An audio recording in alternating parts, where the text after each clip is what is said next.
सज्जनों, शैलेंद्र दर्शन चैनल पर आप सभी का एक बार फिर से स्वागत और अभिनंदन।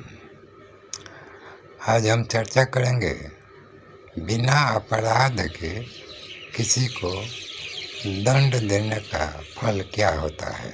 अर्थात किसी जीव जंतु को बिना अपराध के यूं ही कई व्यक्ति सताने लगते हैं या दंड दे बैठते हैं। कुछ अहंकार में चूर सज्जन अपने मातहत नौकर चाकरों को भरमवश या कारण ही कोई दंड दे देते हैं, शारीरिक दंड या कुछ भी।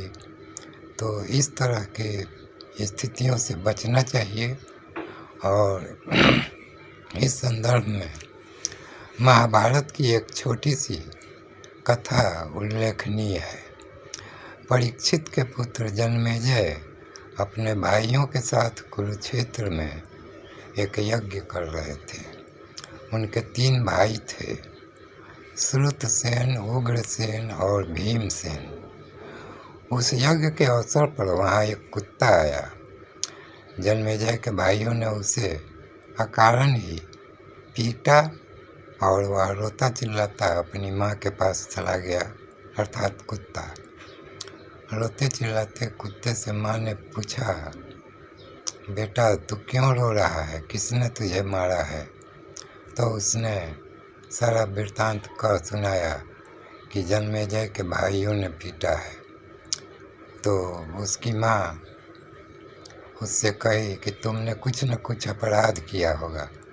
तो कुत्ते ने कहा कि नहीं, मैंने कोई अपराध नहीं किया है, किसी यज्ञ सामग्री की ओर देखा तक नहीं और ना ही कोई खाने चाटने इत्यादि का कोई प्रयास किया है।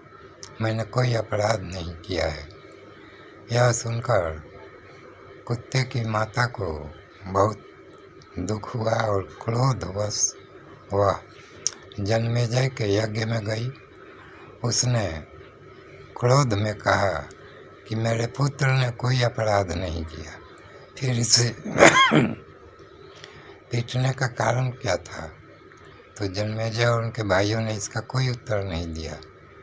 तो कुतिया ने कहा कि तुमने बिना अपराध मेरे पुत्र को मारा है, इसलिए तुम पर अचानक ही कोई महान भय आएगा।